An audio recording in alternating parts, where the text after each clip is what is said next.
बिस्मिल्लाहिर्रहमानिर्रहीम। Welcome to hours of software solutions. C plus plus tutorial series में आज का हमारा टॉपिक है nested for loop.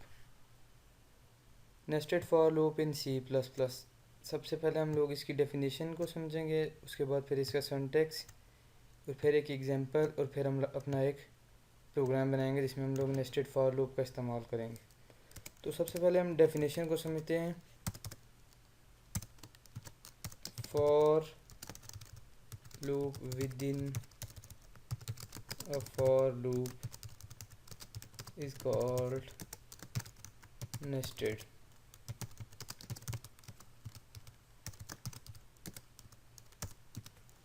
For loop within a for loop is called nested for loop. एक for loop के अंदर जो दूसरी for loop होती है उसे हम लोग कहते हैं nested for loop. nested for loop multiple भी हो सकती है और सिंगल भी हो सकती है। सिंगल मतलब कि एक for loop और उसमें एक for loop हो सकते हैं, और उसके बाद हम लोग जितनी मर्ज़ी for loop इस्तेमाल कर सकते हैं। ये सिंपल इसकी डेफिनेशन है।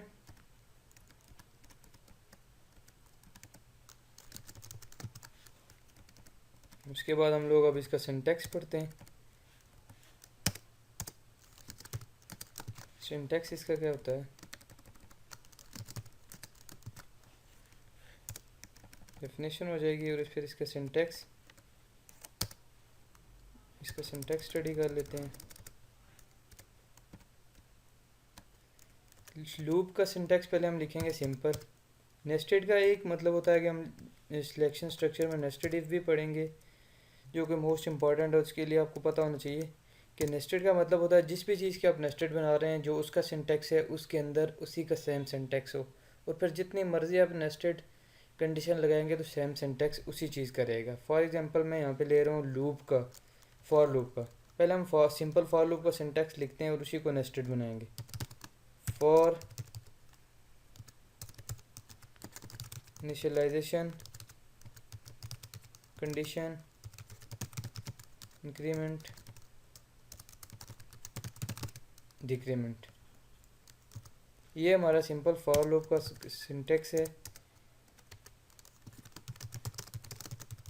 बॉडी ऑफ लूप, ये हमने फॉर लूप का सिंपल सिंटैक्स पढ़ा था, और अभी मैंने जस्ट अभी बताया आपको कि नेस्टेड का मतलब होता है कि जो सिंटैक्स आप लोग उसके लिए यूज़ करते हो किसी भी चीज़ के लिए, जब आप उसका नेस्टेड बनाते हो तो आप उसी सिंटैक्स को उसके अंदर रन करते हो। तो अब क्या होगा? फॉर उसी तरह इनिशियलाइजेशन, फिर कंडीशन, फिर इंक्रीमेंट और फिर डिक्रीमेंट। ये मैं थोड़ा शॉर्ट लिख रहा हूँ, इंक्रीमेंट और डिक्रीमेंट। ये फिर आपकी इधर आ जाएगी बॉडी ऑफ लूप, इधर आ जाएगी। तो ये इसका सिंपल सिंटैक्स है। आप लोग इसमें जितनी मर्ज़ी चाहें लूप्स यूज़ कर सकते हैं। सपोज़ मैं इधर एक और लूप यूज़ कर लेता हूँ।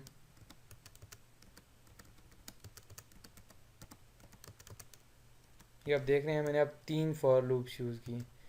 एक लूप ये और ये, उसके बाद दूसरी लूप ये और ये, और तीसरी लूप ये। आप अब देख रहे हैं कि सेम सिंटैक्स एक लूप के अंदर उसी तरह का सेम सिंटैक्स उसी लूप के अंदर दोबारा फिर आ रहा है।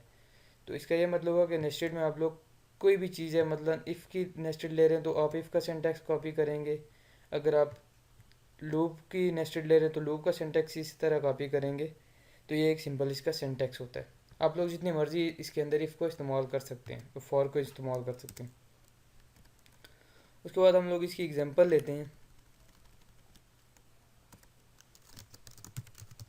एग्जांपल इसमें मैं सिंटैक्स को एक्सप्लेन कर दूंगा। अब मैं देता हूँ for integer A is equal to 1, integer sorry A less than 10, A plus plus.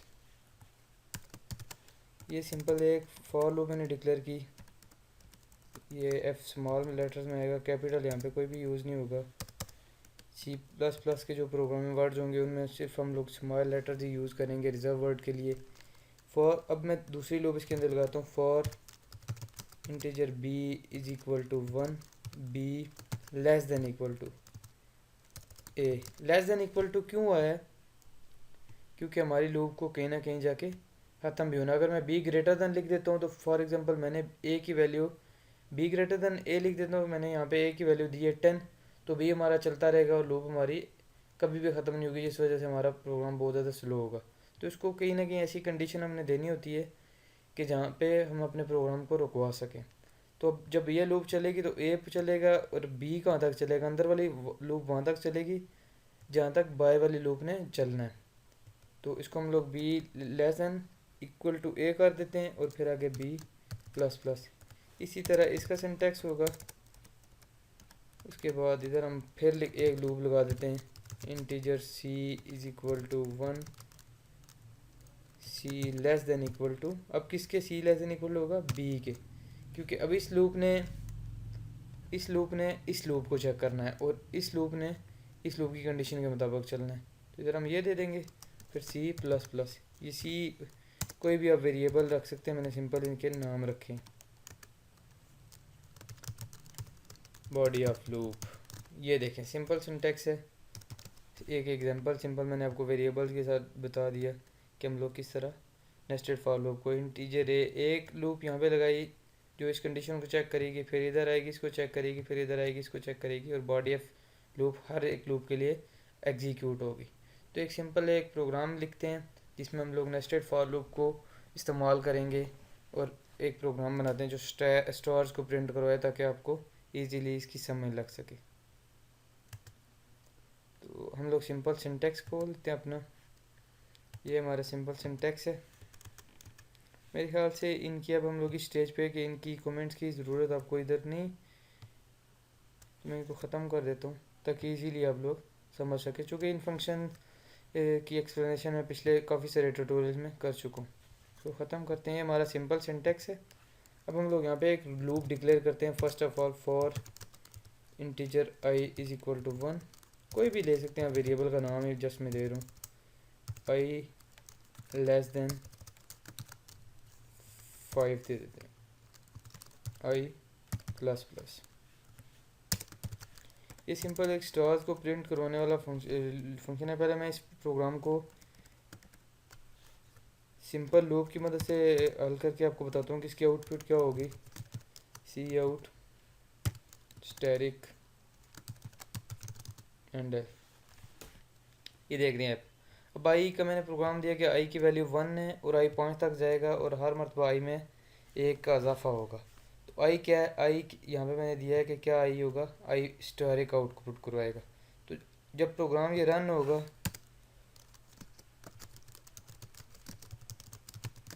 Output will be, output वो आपकी क्या होगी, आपने एंडल का इस्तेमाल किया है तो पहली लाइन पे एक स्टैटिक होगा, फिर दूसरी लाइन पे स्टैटिक होगा, फिर तीसरी लाइन पे स्टैटिक होगा, फिर चौथी लाइन पे स्टैटिक होगा, फिर पांचवी लाइन पे स्टैटिक होगा। बल्कि आपकी सॉरी प्रोग्रामिंग में पहले आपको पता है कि 0 से शुरू होती है, तो जब आपने 5 लिखा है तो लेस देन इक्वल टू कर देते हैं, तो फिर आपके 4 स्टार प्रिंट होंगे इस तरह। अगर आप एंडल का इस्तेमाल नहीं करते, सिंपल लिख देते हैं, तो फिर आपके प्रोग्राम की आउटपुट क्या होगी, फिर आपके प्रोग्राम की आउटपुट हो जाएगी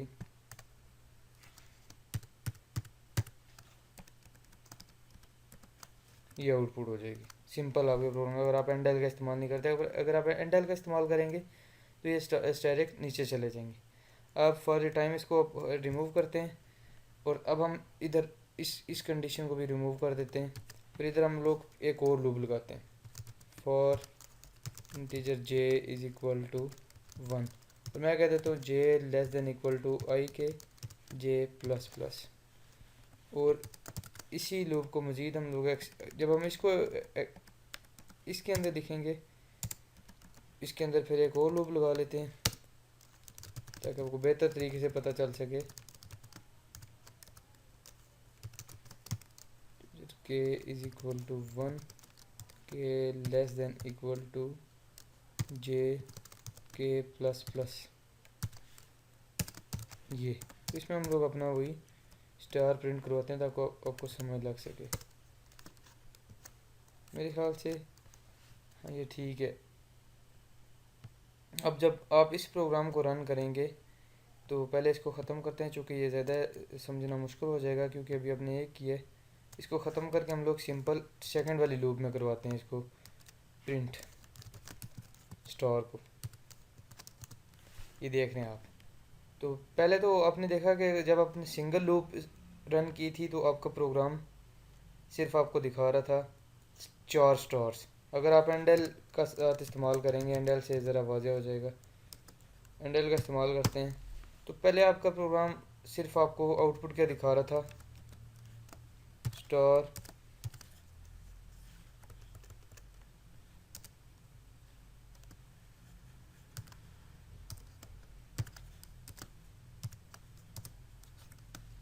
ये आउटपुट थी पहले आपके प्रोग्राम की। लेकिन इसी आउटपुट को मैं समझाता हूँ कि नेस्टेड का क्या मतलब होता है कि एक लूप आपकी चलती है इस तरह और दूसरी लूप आपकी चलती है इस तरह। जब आपकी ये लूप चलेगी तो आई की वैल्यू फर्स्ट टाइम क्या होगी, 1, और आई क्या आउटपुट करेगा, स्टार को आउटपुट करेगा। इधर हमने कहा है कि जे की वैल्यू 1 है लेकिन जे उससे कम है, तो जब फर्स्ट टाइम चलेगी तो इधर सिंपल एक स्टार प्रिंट होगा, ठीक है। और फिर जब उसमें इजाफा होगा तो आई की वैल्यू क्या हो जाएगी, 2, और जे की वैल्यू क्या हो जाएगी, 1। तो इधर 2, आई के 2 स्टार होंगे और फिर जे की 1 स्टार जे का आ जाएगा। और जब इधर जाएंगे तो आई की वैल्यू हो जाएगी 3 और जे की वैल्यू हो जाएगी 2। और जब इस तरफ जाएंगे तो आई की वैल्यू हो जाएगी पूरी जो हमने ऊपर डिक्लेयर की हुई है 4, और इस तरह इसके साथ हो जाएंगे 4 5 स्टार। जैसे कि एक आई का हुआ इधर, फिर ये 2 आई के हो गए और एक जे का हो गया, फिर तीसरा आई 3 आई के हो गए, 2 जे के हो गए, और फिर इधर ये 4 उसके होंगे आई के, उसके बाद ये 4 आई के, ये 4 आई के हो जाएंगे, और ये 3 किसके होंगे, ये 3 होंगे जे के। इस तरह लूप चलती है, यानी कि फॉर लूप आपकी चलेगी ये, उसके बाद इधर आ जाएगी पहली लूप, फिर इधर आएगी, फिर इधर आएगी, और इसके स्टार प्रिंट होना ख़त्म हो जाएंगे क्योंकि इसकी कंडीशन फॉल्स हो जाएगी। और आपकी जे स्टार्ट होगी इधर से, इसका एक वैल्यू होगी फर्स्ट ऑफ ऑल, फिर इधर 2 वैल्यू इसकी होंगी, और फिर इस तरह 3 वैल्यू होंगी, जिस तरह आपकी लूप बढ़ती चली जाएगी। अब हम इसको ख़त्म करके इसमें एक और लूप का इजाफा करते हैं।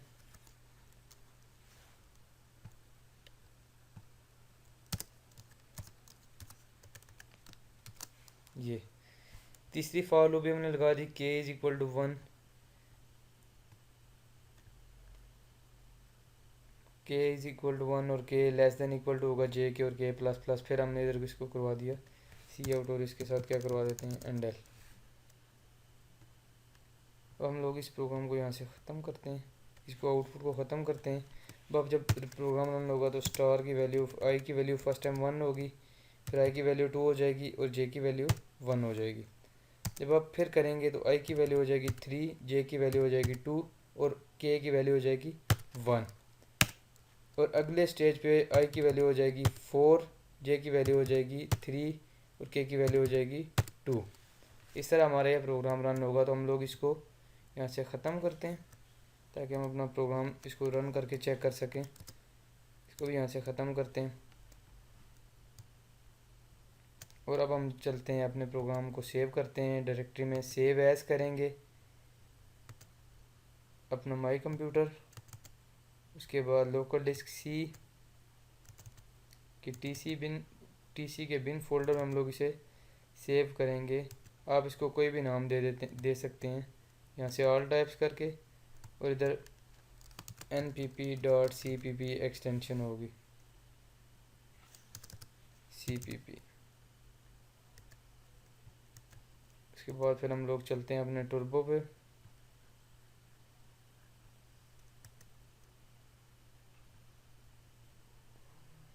टर्बो कंपाइलर को ओपन करेंगे,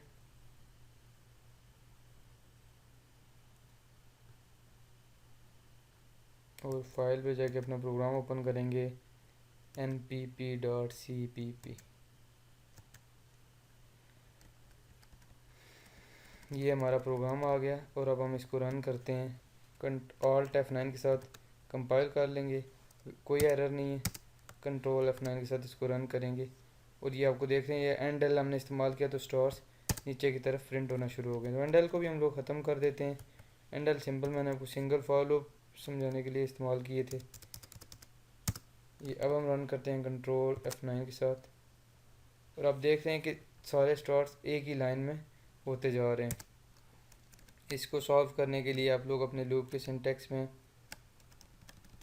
जस्ट यहाँ पे एंडल का इस्तेमाल कर सकते हैं कि जब भी लूप रन हो तो उसमें डिफरेंस आना चाहिए हर मरतबा नई लाइन में। तो ये देख रहे हैं आपका फर्स्ट टाइम लूप रन हुई तो आई की वैल्यू 1 थी तो एक स्टार आ गया, जे और के की वैल्यू 0 थी। जब दूसरी मरतबा लूप रन हुई तो आई की वैल्यू 2 होगी और जे की वैल्यू 1 होगी और के की वैल्यू 0। जब तीसरी मरतबा लूप रन होगी तो आई की वैल्यू 3 हो जाएगी, जे की वैल्यू 2 और के की वैल्यू 1 हो जाएगी। और जब चौथी मरतबा लूप रन होगी तो आई की वैल्यू 4, जे की वैल्यू 3 और के की वैल्यू 2। और देन लास्ट जब आप करेंगे तो आई की वैल्यू 5, जे की वैल्यू 4 और के की वैल्यू 3। तो इस तरह आप लोग स्टार्स की आउटपुट करवाएंगे। तो ये सिंटेक्स होता है इसके running for nested for loop की रनिंग का। तो सिर्फ हमने इधर एंड एल करवा दिया ताकि उनको डिफ्रेंशिएट किया जा सके।